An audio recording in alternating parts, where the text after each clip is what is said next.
Hello everyone, thank you for attending our PETS webinar with Dodie Merritt. This is going to be the first of a 6-part series of webinars.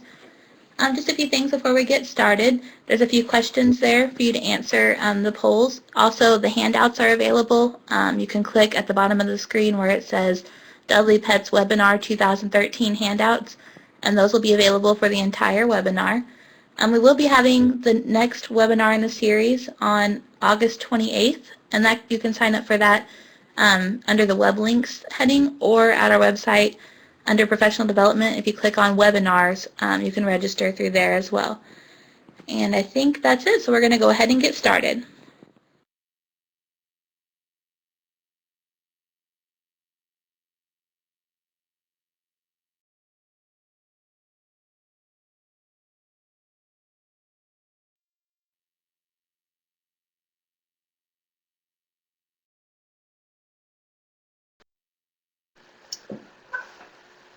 Hi, my name is Dodie Merritt, and welcome. I'm glad that all of you are here today. I have to tell you to start with that this is a new adventure for me. This is the first time that I've done a webinar, so bear with me as we work through some really fun times here with Dudley the Detective today. The name of today's series is Critical and Creative Thinking Skills for 21st Century Primary Minds. And essentially we're going to address that through a thinking skills program called the Primary Education Thinking Skills Program, which is what PETS stands for. And today we're going to be focusing on Dudley the Detective.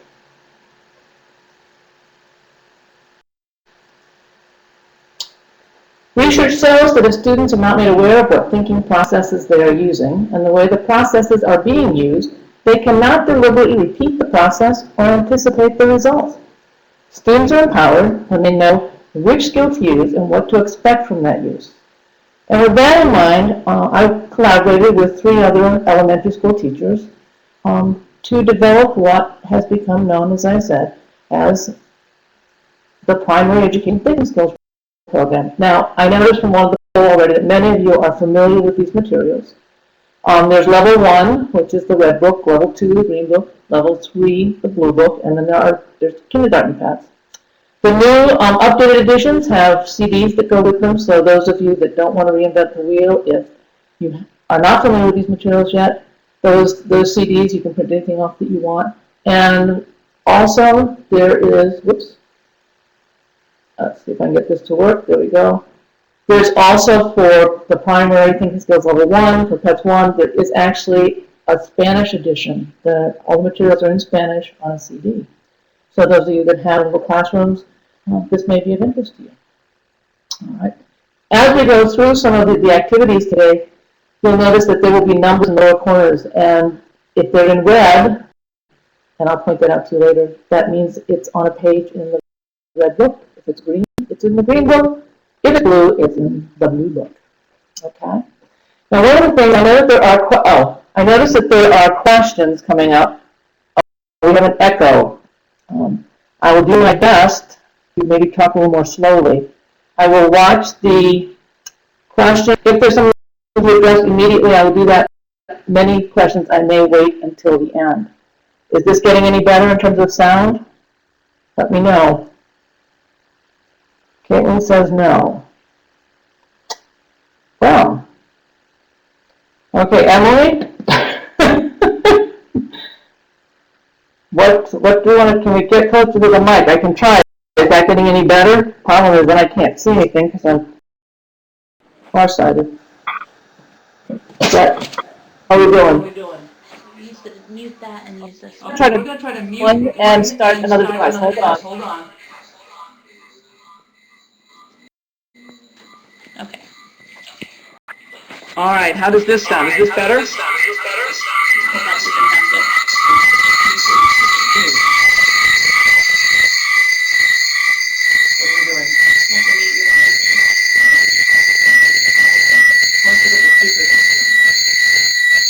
There we go. Okay, are you still alive out there, folks? I hope. All right, yes. Okay, so Emily, she's handed me another device, so now I have to find out how to use this. Do the exact same thing, just set this down. Set this down. And just speak into that and use that. Oh, okay. All right, she says we should be okay now. Oops. So, Hold on. One of the things that we considered, is that better, everybody? Everybody saying much better? Good. Okay. So one of the things that we considered when we were first looking at what do we want to do with students in order to improve their thinking strategies was we looked at the 21st century thinking skills, and we actually aligned PETS with the 21st century thinking skills that come from, sorry, I've got something on my screen that just got in the way. Okay. We looked at the ASCD position statement in 2008, and we also looked at the materials from the Partnership for 21st Century Skills. And as you can see over there, we looked at the fact that they need to be able to inquire and think critically, apply knowledge to new situations, draw conclusions. They need to be able to share knowledge and solve problems ethically and productively as members of a multicultural world. They should be able to demonstrate creativity, innovation, and flexibility when solving problems, and be able to pursue personal and aesthetic growth. From our perspective, the kinds of activities and the kind of thinking strategies that the PETS characters use demonstrate all of those 21st century skills. Now that 6 there in that red box means that if you're interested in this particular graphic here, it is on page 6 in the red book. It's also actually in the green book and the blue book too, but for those of you that have the red book, it is in the red book. All right. We also looked at Bloom's taxonomy because we thought we're looking at higher order thinking strategies. And one of the things that we discovered, if you look at that first graphic on the left, is that as little as 10 to 30% of much classroom time is only spent on activities at the upper levels of Bloom's taxonomy: analysis, synthesis, and evaluation. And what we really need to see is classrooms where we're spending more time on activities that are at the analysis, synthesis, evaluation, where that is the 70 to 90% of the time as opposed to the 10 to 30% of the time. With that in mind, we looked at bringing in activities that focus on deductive analysis, creative synthesis, and an evaluation. This taxonomy of skills here, that this is actually one of the handouts in your packet if you're interested in it. But we really wanted students to be able to look at things, examine them carefully, look for those details, be able to use information effectively, and come up with correct answers. We wanted them to be able to look at things creatively, look at things in new and different ways. And we wanted them also to be able to make choices when they're dealing with things and be able to support and substantiate what it is that they, the choices they were making. The echo is back. Oh my gosh. All right, well, I've got this thing right beside me. Is it going away? Tell me it's going away, I hope. Echo is back. No echo here. I'm trying, folks. All right, so there's actually, as I said, one of these is one of your handouts. So Bloom was really a strong focus when we developed these materials. All right. We also obviously considered the Common Core State Standards, all right, which is focused on concept-based learning, integration of disciplines, inquiry-based options, and higher order thinking. Now, I'm not going to read this next slide to you. It is in all of the books, and in the red book, it is on page 7. But PETS has been aligned to the Common Core Standards, the English Language Arts Standards, as well as the Math Standards. So look that up, because when you need to use that information is there and available for you. All right. We also looked at Renzulli's enrichment triad model, and he talks about having a 3-step approach to curriculum. He talks about type 1 exploratory activities that are for everyone, and we felt strongly that higher level thinking, thinking strategies are important for all students. This is not just something that should be reserved for one particular group of students. So we said, let's have whole group lessons that are available to all students. We also then thought that there are some students that have different readiness levels, that demonstrate different readiness levels, and therefore maybe we should have some activities that are more challenging and perhaps would be appropriate in a tiered environment. Now, one of the things I like about the PETS materials is that they're really flexible. I know some teachers that use all these materials with all of their students. Some teachers use them just in small group settings. Some teachers use them as center materials. There really is no one right way in which to deliver these materials. It really depends a lot on the profile of your classroom and where it makes the most sense for you to plug this information in for them. from my perspective, any exposure they get to thinking about the way in which they think and the way in which they solve problems is important for students. So what you'll find when we look at the program is that if you're looking at the books, we did set them up so that there are whole class lessons that we felt were more general and important for all students, and then there were these more challenging small group sessions. For each lesson, however, in these books you'll find an outline of how the materials that you need, the steps to go through. There will be activities, there will be stories in some cases. We'll talk a little bit more about the stories in just a minute. And then there will be answers for any of the activities that are there for students. All right? So that's available for all of the different lessons in each of the books. All right. That said, I want to welcome you to Crystal Pond Woods. One of the things that I found over the years was that a mythology grows up around these thinking specialists who share their special strategies with students. This is actually a map that was put up in a school in Springfield, Georgia, that the students got so engaged in who the characters were that they just needed to have a map of where they lived. So this was in the hallway where they could always talk about what was happening with the thinking specialists at any given time. I know in my district, my students, the biggest problem I had was my students needed to know when we were going to take a field trip and go and visit Crystal Pond Woods. So that took a little bit of careful dodging. For those of you that may not be completely familiar with who the characters are, we have Isabel the Inventor, who's responsible for inventive thinking. We have her best friend, Yolanda the Yarnspinner, who is responsible for creative thinking. And essentially the difference there is that Yolanda is our creative writer, where Isabel is really more of sort of a typical inventor.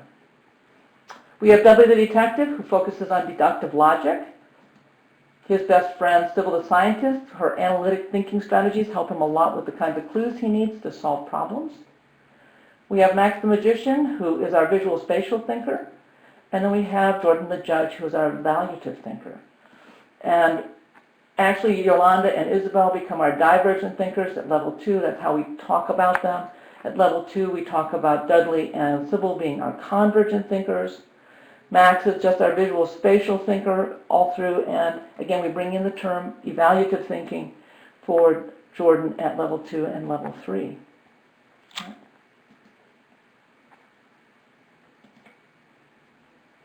This is in your handout, so that this is kind of the family album of all 6 thinking specialists from Crystal Pond Woods with a picture of each one of them.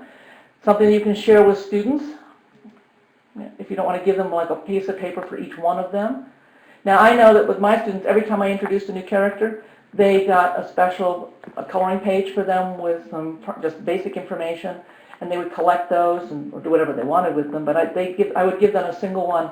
I know some teachers feel that, maybe that's a lot of paper, so the other possibility is just to give them the one piece of paper where they can color them all in. In this particular classroom, the teacher has actually given them notebooks, and there's a section for each one of the thinking specialists, and every time they do a class activity, whether it's a strictly, quote, pets activity, or it's part of the regular curriculum, and she's making a connection for the students, they put their papers in there all about thinking notebooks.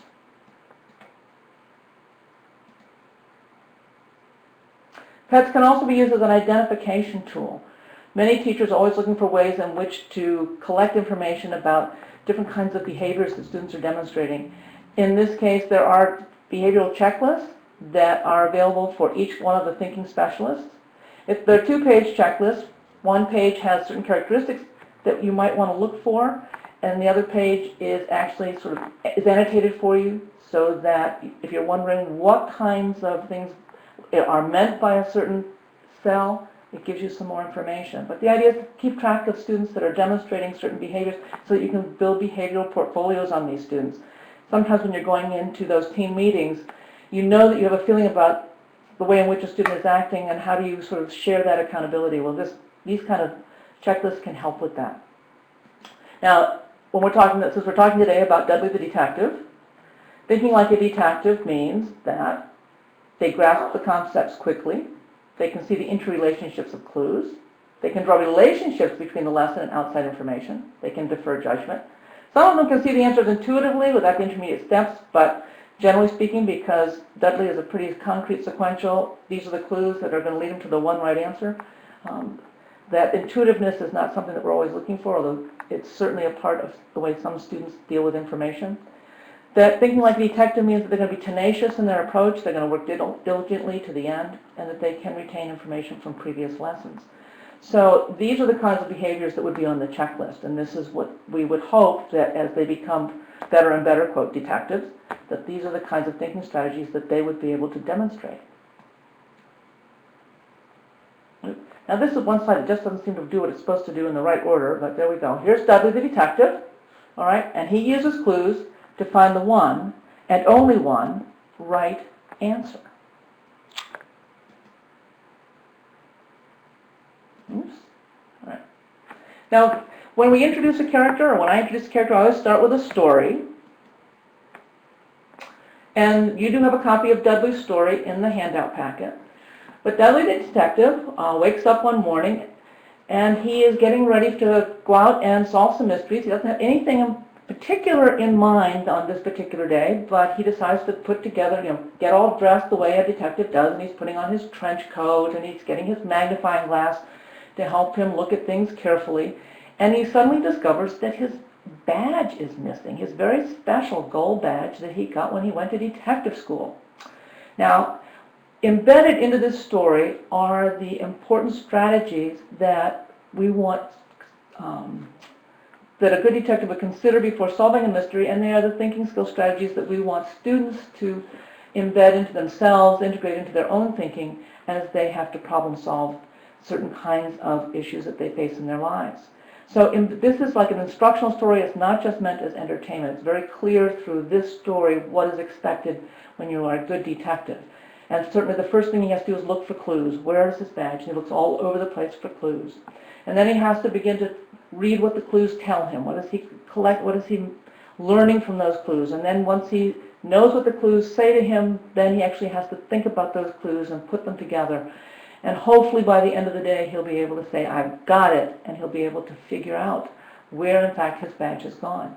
In this case, he finds a variety of clues. He finds footprints, he finds open windows, he's got his friend Rascal Raccoon, lives in the neighboring yard.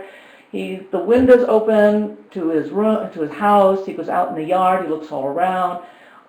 It's pretty bright outside. He has trouble seeing as he's looking around. All kinds of different clues. Now, sometimes people just read the stories from beginning to end to students, but I have found that generally speaking, it's better to, I start the story, I read part of it, and halfway through or somewhere in the story, invariably, the students want to get involved. So at some point I'll say, okay, what clues did he find? And they'll begin listing the kinds of clues that they think that Dudley might need to work with. And then ultimately I'll ask them, okay, who do you think? What happened to the badge? And then we'll talk about whether or not the clues that they found make sense considering what their answer might be. Eventually we go back to the story to see if they are in fact correct. Did they come up with the one and only one right answer? And as it turns out that there's a clue about that bright light reflecting off the apple tree that makes a big difference, because apple trees don't reflect a lot of light unless maybe there's a metal something up in a nest that could be reflecting the light. And we discover that it is Rosalind Robin who has taken Dudley's badge.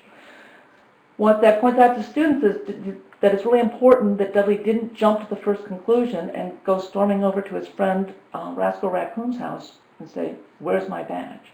Because one of the things that's very important is students need to realize that there is a process to follow, and they don't want to jump to a conclusion. Each of the thinking specialists has a memory trigger that is important for, we found that it was really important for them to relate to the thinking specialist. In Dudley's case, not surprisingly, they each make a detective badge so that they can become members of the Daring Detectives Department. Ultimately, they'll end up with a whole, in this specialist toolkit, or they could, because each one of the thinking specialists will have something that is specific to them to remind the students what kinds of thinking strategies they should be using. Typically, a whole class lesson starts with, it's mostly verbal, and this would be a typical whole class beginning where there is, I would project this picture on the wall for students, and my first question would be, okay, what's happening in this picture? And generally speaking, someone will say, well, there's a party.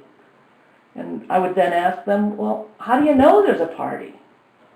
You know, and what I would find is that they would identify the balloons, they would identify the fact that there's a cake, there are presents, there's lots of people there, there's a magic show.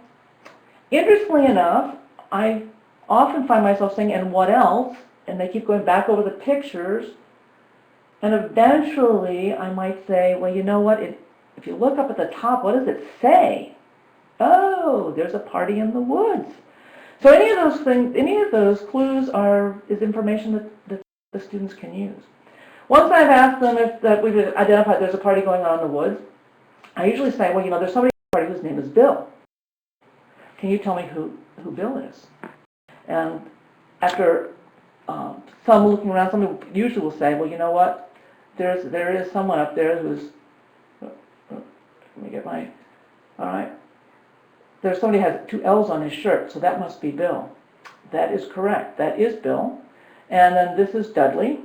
And here we have Max the Magician. So all the thinking specialists are here too. Here's Isabel the Inventor. We also have Yolanda the Yarnspinner. Here is Sybil the Scientist. Betty, who is a good friend of Bill's. Jordan the Judge. Baby Bear. And down here we actually have Fred Fish. All right. At that point, I'll say to them, okay, so we do have a party going on in the woods. What kind of party is it? Well, pretty quickly, someone will usually say, well, it's a birthday party. Well, how do you know it's a birthday party? Well, they'll say, there's balloons. Well, you know, my daughter graduated we had a graduation party for her. There were balloons at her graduation party. Well, there are presents. Yes, she got presents too. And what I'll find is they really have to look carefully, and they really have to analyze the kinds of details that are here in order to discern that there really is only one clue here that says it's specifically a birthday party, and those are the candles on the cake.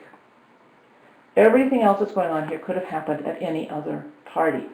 What we really want is for students especially students who often come up with the right answer quickly, to realize that sometimes you really need to analyze and look at a situation carefully in order to find the pertinent information that you need. All right, so we know it's a birthday party. Okay, so whose birthday party is it? Well, if you're 6 years old and you're in first grade, which is often where level 1 activities take place, I have discovered that almost invariably there's only one person in this picture whose birthday it could possibly be, and that's Baby Bear, because nobody else has a birthday but Baby Bear. Now they'll say Baby Bear, and I'll say, well, why do you think it's Baby Bear? Well, he's standing by the cake. Well, so is Jordan the Judge. Well, he has his arms wide open. Well, yes, so does Jordan. Jordan's mouth is open. He's saying happy birthday. Well, maybe he's saying thank you for coming. Somebody will usually invariably say, look, there's a label that says owl, but it doesn't say whether it's to owl or from owl. Ultimately, eventually, somebody will say, you know what, there's an awful lot of candles on that cake. It can't possibly be Baby Bear's birthday. And in fact, again, the candles become the definitive marker, the definitive clue there. It is indeed Jordan the Judge's birthday. But the purpose of this activity is for students to realize that a good detective sticks with it and keeps looking and doesn't jump to a quick conclusion. In addition to those lessons that we have, those activities that we have that are verbal and involve the whole class, there's also some seat work or challenge pages that students do. And this is a typical Dudley one: color the flowers. Use these clues to help color the flowers in Crystal Pond Woods.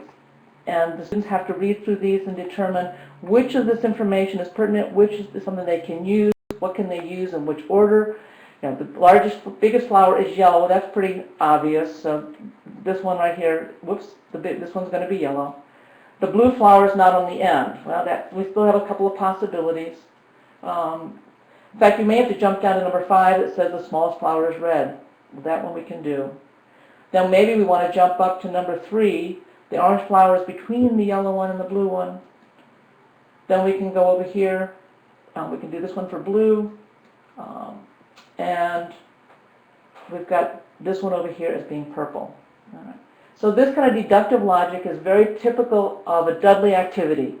There are clues to be followed, and if you follow the clues, you will come up with the one and the only one right answer. The materials through the different books are sequential.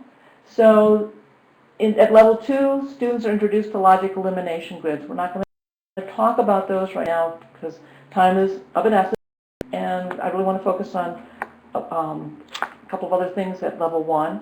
But this is the kind of activity that they would learn at level 2.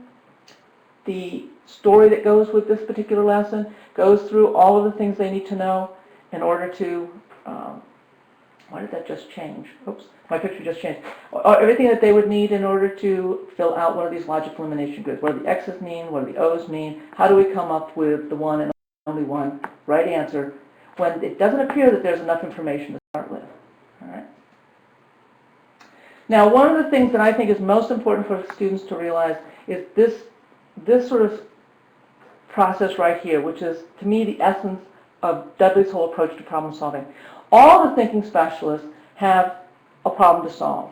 They are problem solvers. In fact, I often talk to my students more about the thinking specialists being problem solvers than anything else, because if I say they're going to teach them about thinking skills, many of my students say, we think already. What's the big deal, Mrs. Merritt?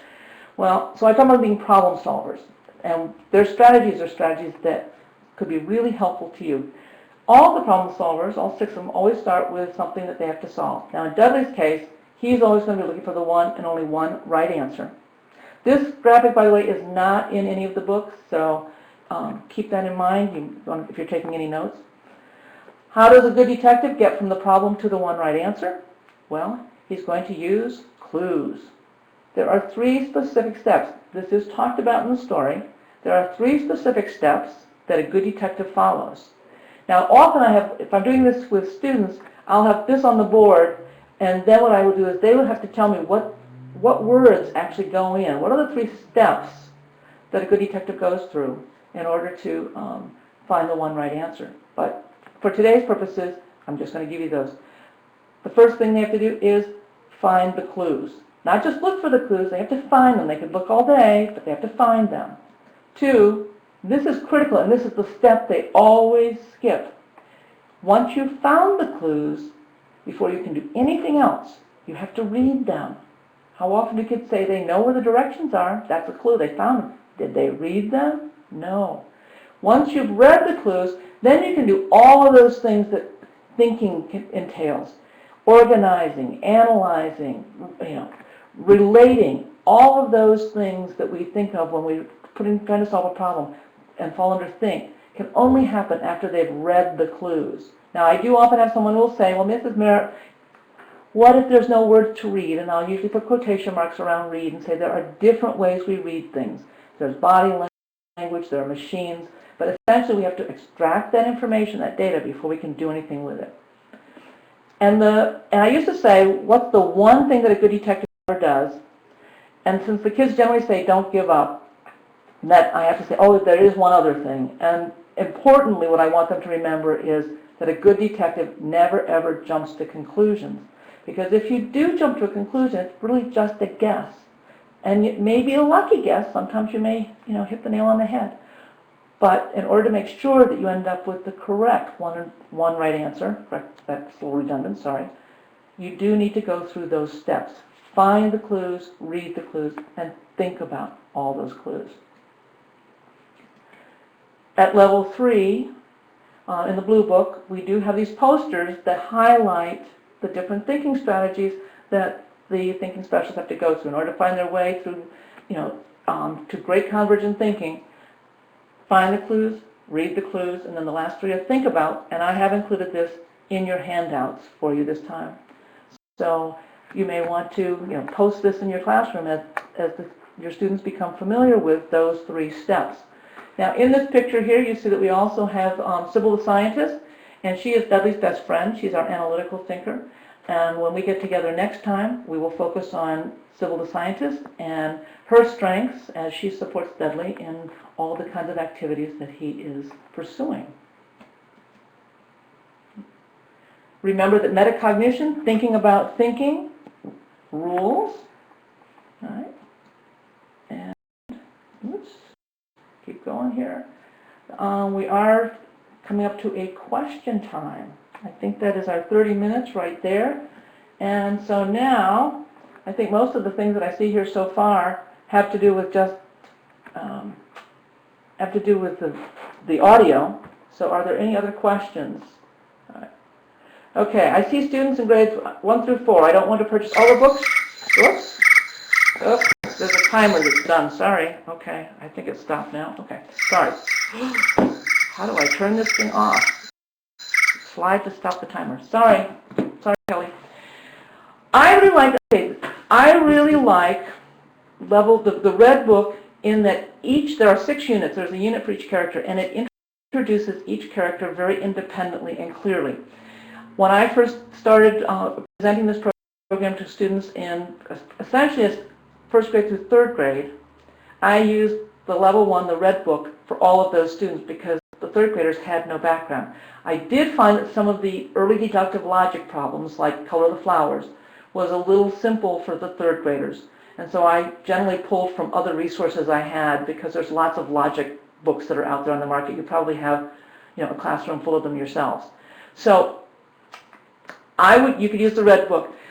The green book reintroduces all the concepts because we didn't feel it would be fair to say, oh, in order to do level 2 or level 3, you have to have level 1. You could start with the green book activities because there is a story for every lesson and it reintroduces the basic concepts that came up. There are 4 units. They focus on convergent, divergent, evaluative, and visual. But within each of those units, all the characters are reintroduced. Level 3, the blue book, does presume that they have learned certain things earlier, like logic elimination grids. It's just assume they know how to do them. I wouldn't necessarily start with the blue book. All right? All right. And then Peggy says she's used the third grade book for all grades, so there you go. I would have done it slightly differently, but I think there's a lot of flexibility. The biggest thing you need to look at is the profile of your students and what they're ready for. All right. Do you have a book for grade 4? No, we do not. But I know teachers that have used materials up through 5th grade. I know some teachers that have taken the red book and have modified it and made it more oral and have used it in kindergarten. The kindergarten book was written after the other 3. So the characters are not introduced in the same way, but it does focus on the kinds of questioning that one would do to build convergent, divergent, visual thinking and evaluative skills. And those questions can be applied to any of the trade books that are read in kindergarten. So it sets the stage for level 1, 2, and 3. All right. See, Sharon says, I have levels K to 3rd, and my students love these characters in the book. Thank you very, very much. That's great to hear. Does the CD have the lessons and student pages? The CDs have everything. All right? You can print it all off the CD, and those of you that go from your computers right to a smartboard, you're all set, except that they're not interactive. It's just going to project them. All right. Other questions? Oh, some people are typing. Let's see. What do we have? Go try to think.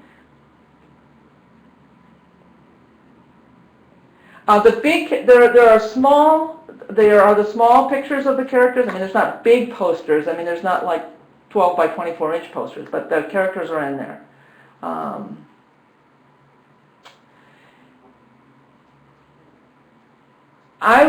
What I would do, Sharon Davis, I would just contact Pieces of Learning. All right, I can't make you any promises, but contact them and tell them what your situation is. All right, Caitlin, you too.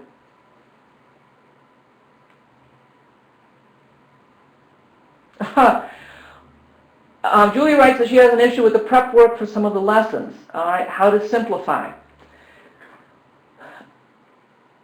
What I found was that yes, there was prep work involved, but when I laminated things, and I am still using, or I was up until a couple of years ago, I would use stuff I made in the late 90s, and as long as I had it laminated and I was careful with it, once I made the initial time investment, things lasted.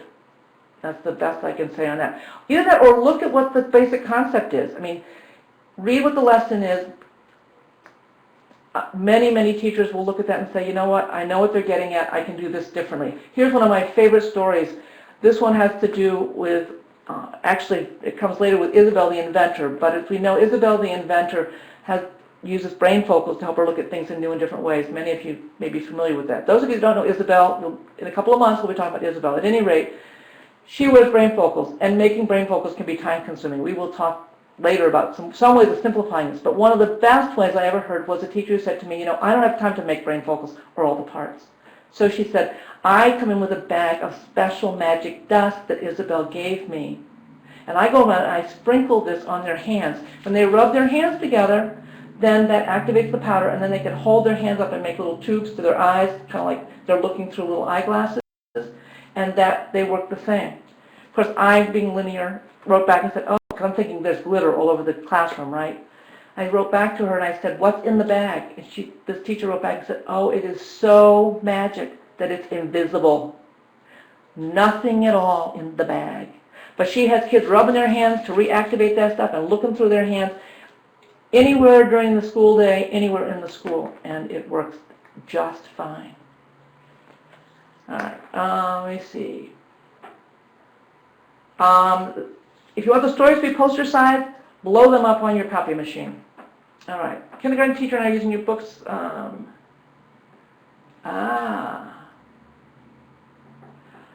Well, I know that there are some school districts in terms of grade levels overlapping, that I do know some school districts that actually, and time is always an issue too in many, more and more in classrooms. Some grade levels will choose to do certain characters. They don't have time to do more, and then the next grade level will take the next two characters. Again, depending upon what your purpose is, there is no necessarily one right way in which to deliver them. If you're using this program to be diagnostic, to help look for students that seem to be the most ready for other kinds of challenges, then it's important to cover as many of the characters as possible. But if primarily you're introducing thinking strategies to all your students, then look at your curriculum and when is the best time to introduce a particular character. Let's see. Okay. And Peggy says that she puts them in a smartboard and them in her presentations, which is great. Let me see. In our CK books, we're beginning to see and document an increase in thinking skills. Great, great. There is some research out there. We have seen test scores there isn't a lot of research, but the studies that have been done have shown that there has been an increase in certain elements of, in certain parts of tests, not across the board, but certain parts of the tests have gone up. I know that there's one school district that does use this program diagnostically as part of their identification for gifted programming, and they have seen a 16% increase in the identification of low socioeconomic and bilingual kids. So that's a very interesting, I think, piece of data. Let's see. Kristen says she uses a red binder with all the games created in plastic sleeves for the red book. Absolutely. I did put a lot of my games in sleeves and in a binder, and I can just take them out. The kids know. They take the pieces out of the sleeves so they're all kept together in one place. That's a great idea. Love that. All right. Any other questions? Did I miss any questions? If I missed a question, tell me to go back. Let's see. Oh, Julie wrote, she bought glasses from Oriental Trading. Oriental Trading is wonderful. We did include it in the red book because we didn't feel it was fair to say, oh, you should have these tools and go out and buy them. So you can make all the memory triggers for each character can be made from pages in the books. However, admittedly, some of them are engineering projects in and of themselves, and when time is of the essence, you probably are not going to do them. So the brain focals, you can do the magic dust, or you can use Ellison die-cut machines, which we'll talk about when we talk about Isabel. Certainly with Sybil the Scientist, magnifying glasses, Oriental Trading, without a doubt. My favorite has to be the gavel for Jordan the Judge, but I'm going to wait until we talk about Jordan for that one because I have a great shortcut for that. But absolutely, if you've got some funds or you've got some resources, the ones that are in the book are often very time consuming. It's just that they're there in case you have no other resources. Let's see. Other ideas. Okay.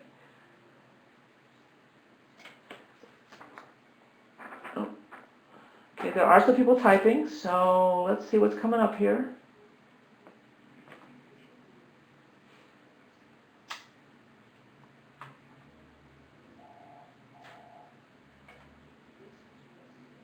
I don't see anything new here yet, but as soon as we do, I will respond to those questions. Oops, here we go.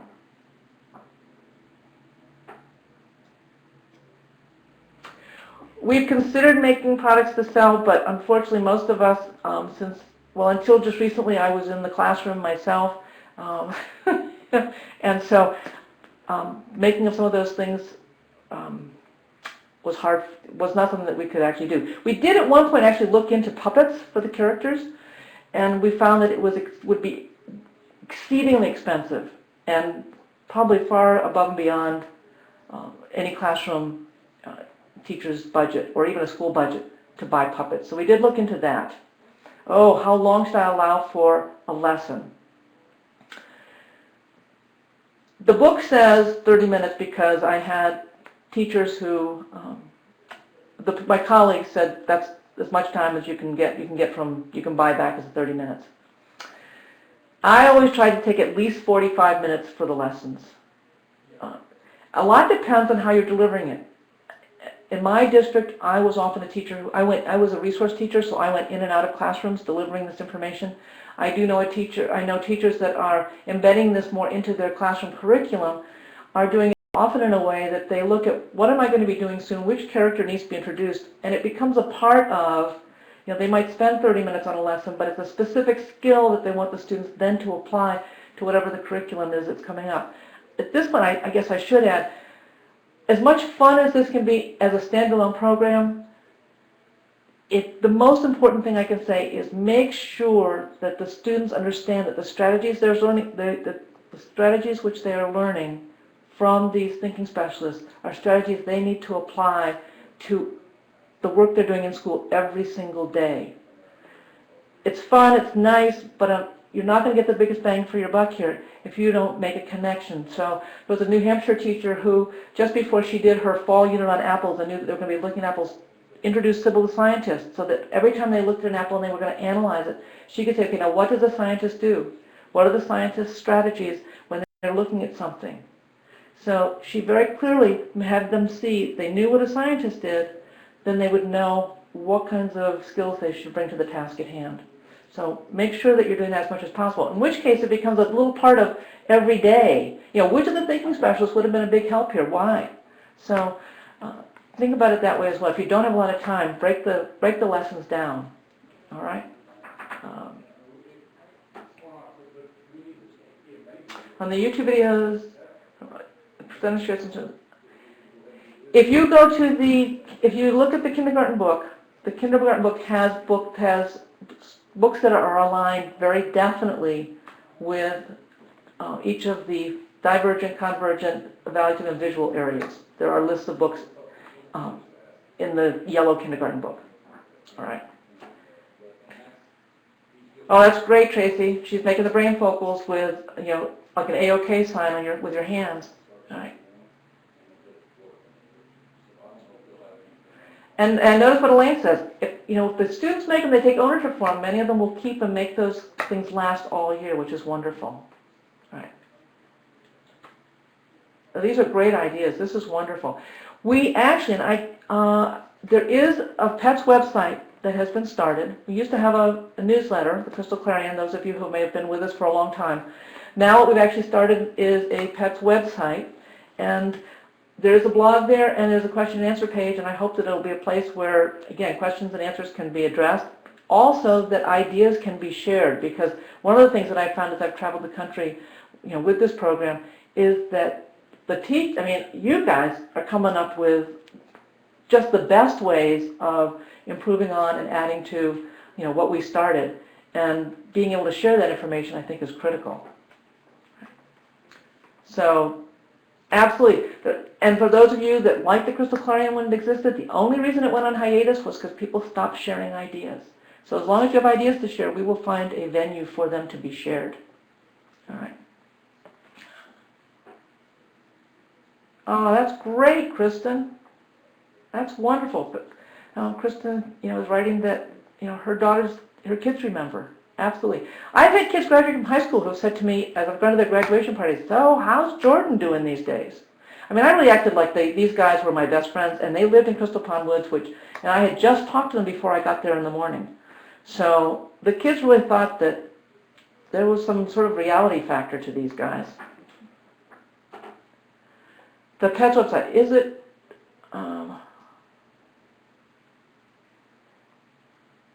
visit our new PEPS website. We didn't give you the URL. Emily, are you there? Can you add the URL to this for the PEPS website?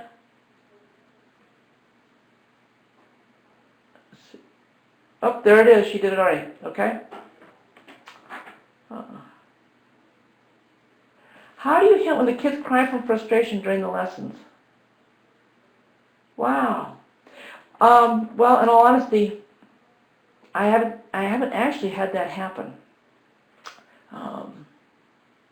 Tracy says the more they practice, the easier it becomes. And that's probably what would be the approach that I would take. Or I'd say, what do you think Dudley would do at this point?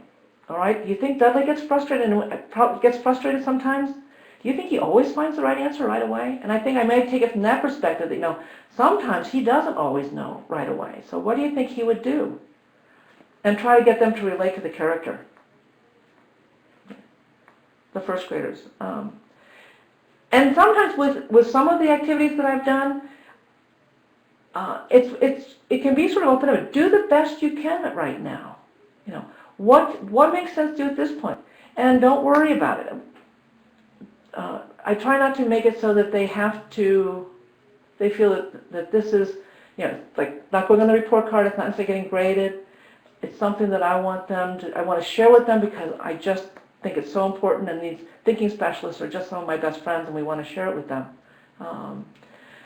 As I say, it hasn't been an issue for me, but maybe I keep it more open-ended, so go as far as you can, do as much as you can, that's great. And then try to give them feedback about what their strengths were, and then try to set up something to work on their weaknesses at another time. Right.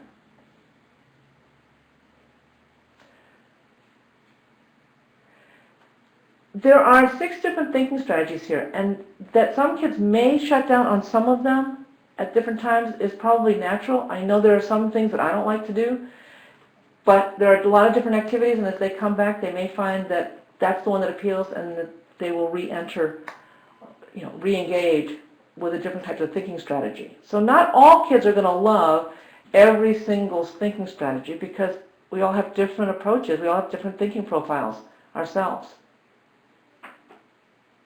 Oh, and I'm not sure how to pronounce her name, but Ms. Soto, I love that. We need to work together and help each other. That's wonderful. So if you have a student that's struggling, shutting down, maybe there's somebody else in the class that might have an idea to help support them. One of the things that's nice about this can build really good cooperative learning for some students because we don't have to worry about someone showing that they're ready and at the expense of someone else. It's certainly possible. I do a lot of think, pair, share when I do a review of each lesson. I'll start the lesson with, okay, what have we learned about so-and-so, and then have them think, pair, share first, so that when I then ask them questions, okay, who can tell me something about each of the thinking specialists? I found that after that, usually every hand in the class goes up because they've had a chance to practice it before I sort of put them, before I call on them. I love the analysis going on with Sharon says, in the older grades, my students choose which skills that they do well. And at the end of actually the blue book, there is a lesson that looks at, okay, what do I see as my strengths? And which I think is important for us all to realize. We're not all great at everything. There are some things that we are just naturally more facile at than other things. Absolutely. And what I do like about this is it's not all easy for all students. And usually, I don't think I found any one student for whom all the activities were easy. And there are some students with whom I worked that it was important that they realize that everyone needs to sweat sometimes.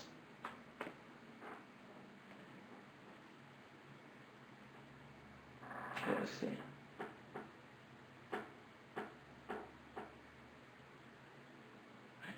The small group activities are designed to be more more challenging. They are designed for those students that have shown a strength in the whole class activity. Before you use the small class lessons with the whole class, make sure you either look at the profile of your class. Are they ready for this? And if some are not, and you want to use it as a whole class activity, I would strongly recommend grouping them in such a way that there is some support for the ones that will struggle more. On the other hand, don't set it up so that the ones that are ready to fly don't have the opportunity to do that as well.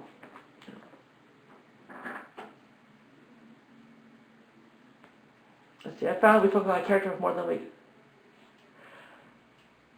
Oh. At the end of the week, they're much better at activities and they go back and redo the first activity again. Oh, I like that thought. Very interesting. That makes a lot of sense. Oh, that's absolutely. Things, we do work hard at things and we forget. Once we've learned them, we think we've always done them. So yes, we do have to practice the things to make them better. All right.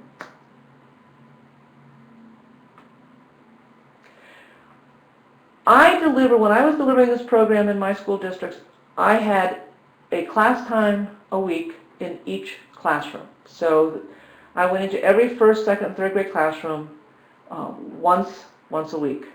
And actually in my district, because I had to do grades 1 through 3 and they were in different school buildings, I actually my students didn't get the program all year long. And so they got it for a half a year. And so I had to pick and choose how to approach, how to handle the program. If you have to do that, if you have to say, okay, I can't do it all, what should my focus be? I would recommend that your pivotal characters are Dudley, Isabel, and Jordan. And then build the other ones in as much as possible, all right?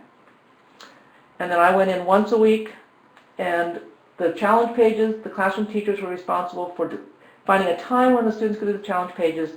I actually was the one that looked at and assessed the challenge pages. I would pick them up from each classroom and look at them myself. That's up to you. But one class period a week focused just on that was plenty. And they would do 2 to 3 weeks with each character before we would move on. Remember, anything you do is more than they're getting right now. So look at the program. How much can you fit in? Again, there's no one right way to deliver the program.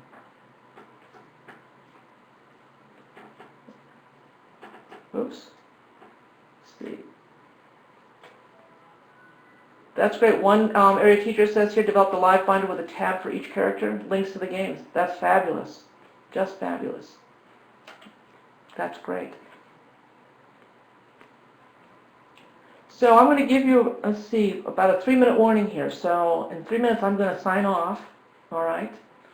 And hope that I'll see you folks back on the 28th of August to talk about and work with Sybil, all right? Are there any last-minute questions before we move on?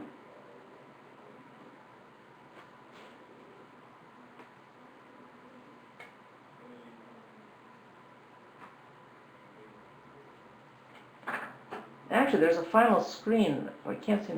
How do I get to it? Oops.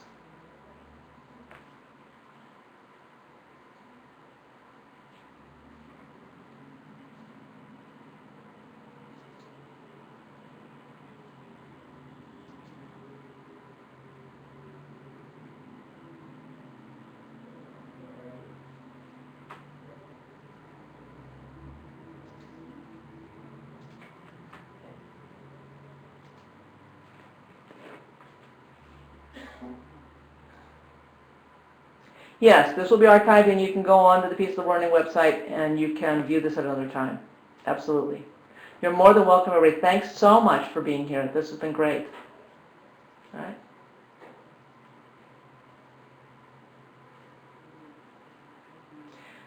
A lot of people I have found do have the books and do have the materials, but talking about them with other people and finding out what other people have done, it's amazing how much richer this program can become. So even those of you that have the books, I really appreciate your being here because hopefully you'll collect lots of ideas from other people that you can use in your own classrooms.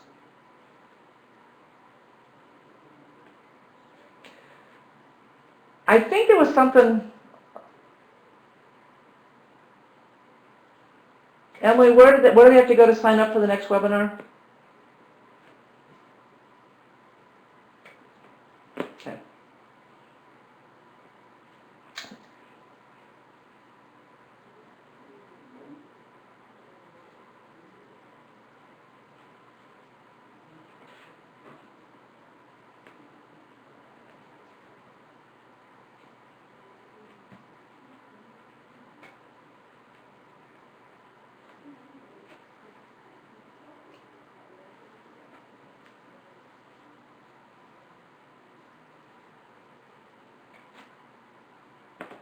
You're really welcome, everybody. Thanks so much for being here.